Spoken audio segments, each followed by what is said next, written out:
Hi ladies, welcome to your test review podcast for chapter 33.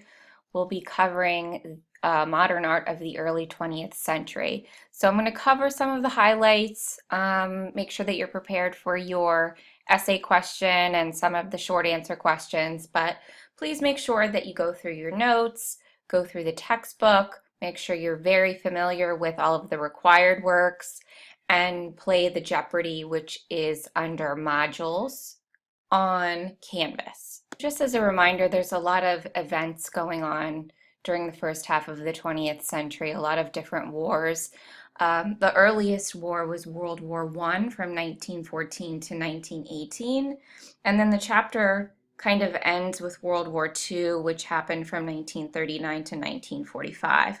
In between that, you have other uprisings and civil wars. So the Russian Revolution was from 1917 to 1921, and the Mexican Revolution was around the year 1924. So artists reacted to those wars in different ways. We looked at the Futurists, one of the Futurist paintings that depicted war in a positive light. I'll try to touch on that again. And then we also looked at Picasso's Guernica, which commented on the Nazis dropping a bomb on the city of Guernica in Spain.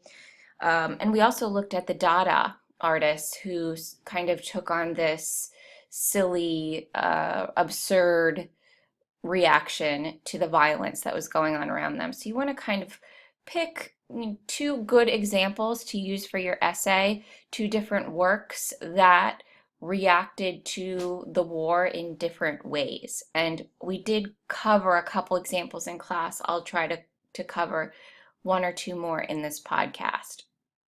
You also need to be very familiar with these isms: Fauvism, Expressionism, Cubism, De Style, Surrealism.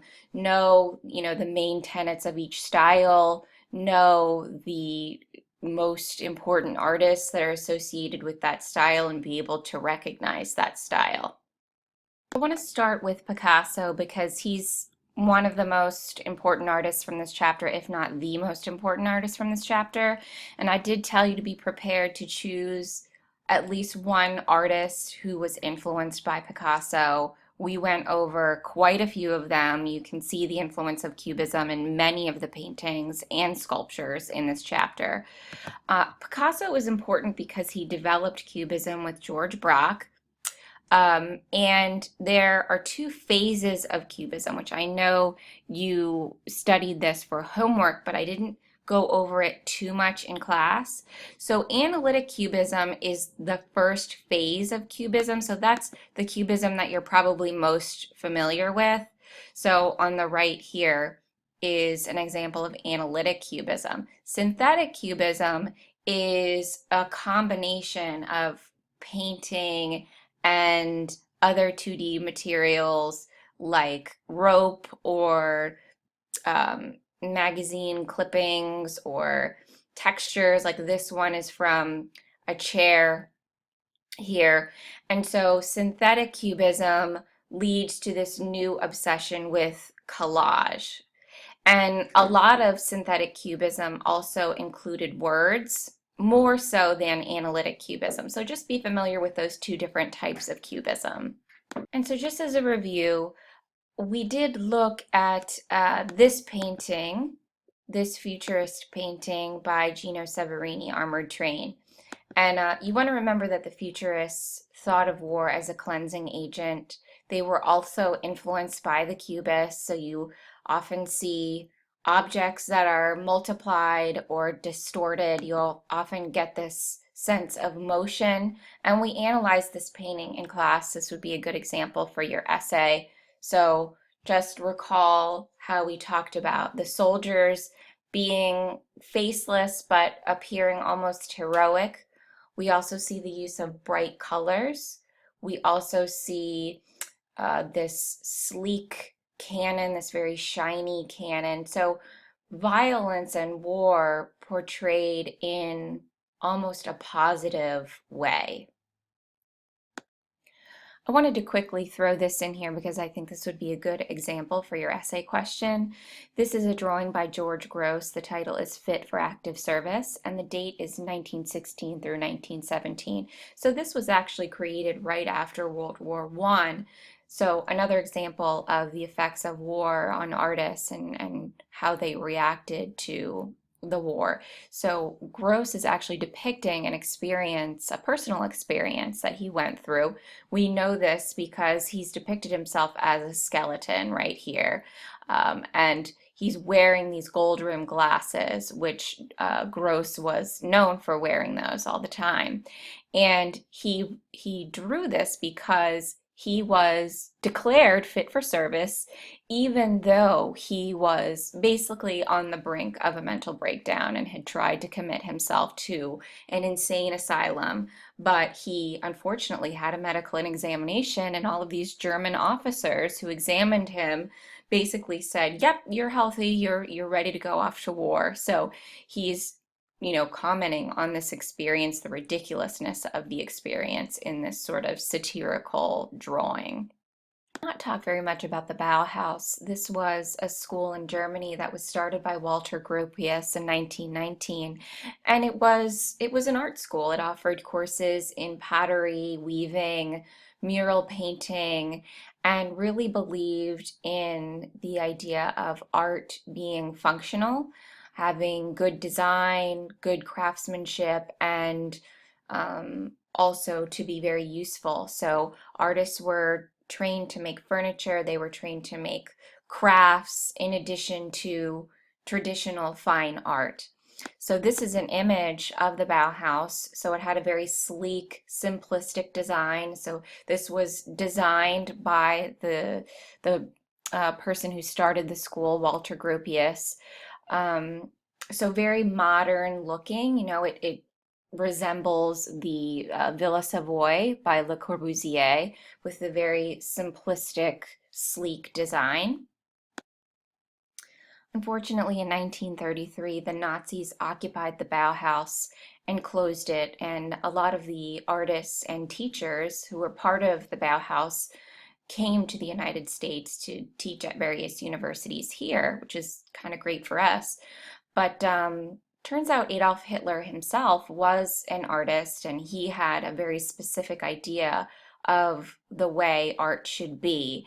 And any artist who didn't really meet those expectations was basically lambasted and humiliated. And I think in your homework you read about the Degenerate art exhibition, but I'll try to cover that a little bit more for you.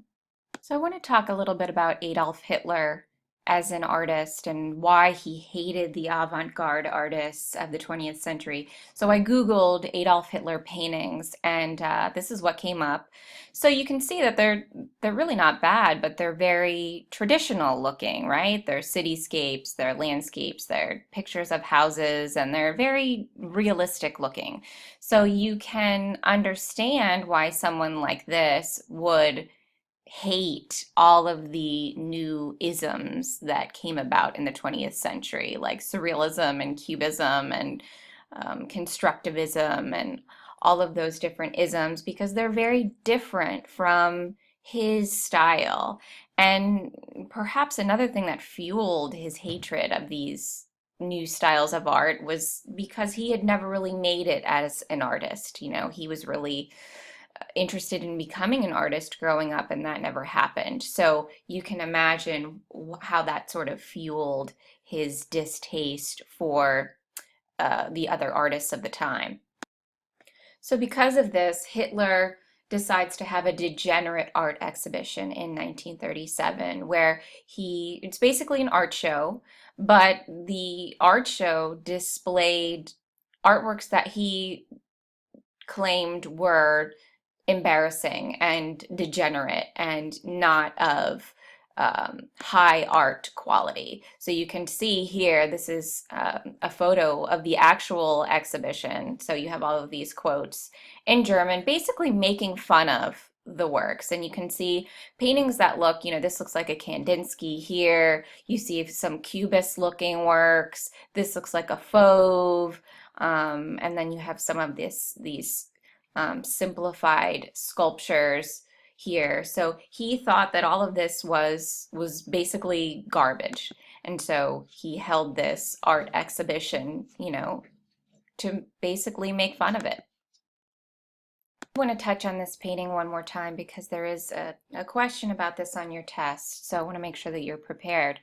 So I did talk about this in the last podcast, but I want to emphasize that the purpose of this painting was really to tell a story about Mexican history, to convey the message of why there was an uprising in Mexico, how um, the underprivileged people of Mexico were being treated poorly, and that's why there was this big uprising. So remember the image, the skeleton in the center, the Katrina in the center, kind of commenting on this bourgeoisie life. And so furthering that message that there was a big disparity between the poor of Mexico and the Mexican elite. And so the reaction of people to this painting probably varied, but you would think that most Mexican citizens would have viewed this in a very positive way. First of all, it was bright and colorful and big. So, formally it was very impressive. And then also it told a very important story in Mexican history. So you would imagine this would have been viewed in a very positive way. I also want you to be familiar with this painting by Pablo Picasso done in 1937. The title is Guernica, named after the event that it's commemorating, the bombing of the city of Guernica by the Nazis.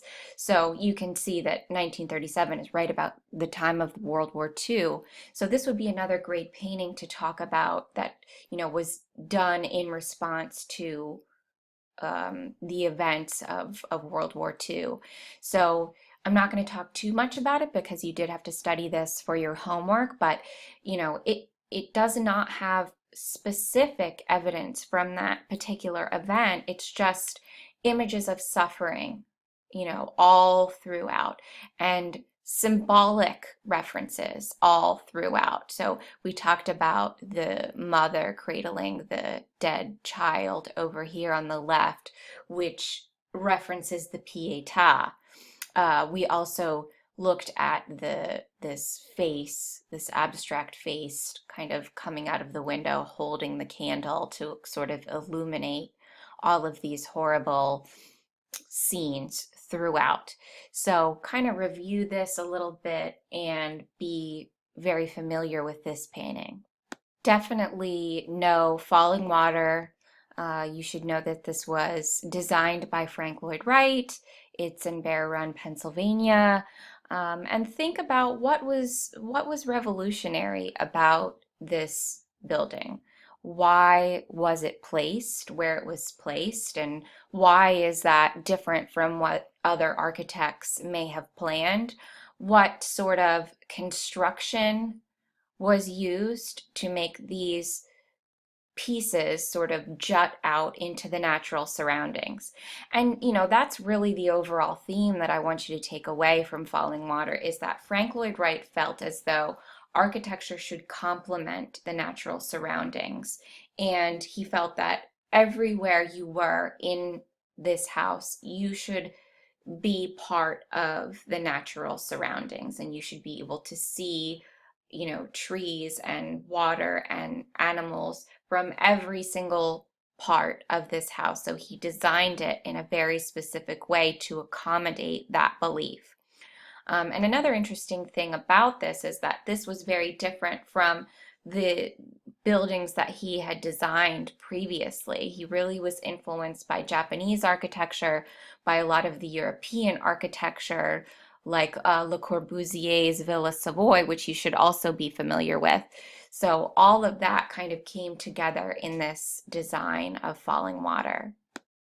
So I'm going to end here, girls. I think I've covered everything that I wanted to get to. So just make sure that you study and be prepared for your essay. You should have 2 examples to talk about for your essay. And as always, email me if you have any questions or concerns, and I will see you tomorrow. Good luck.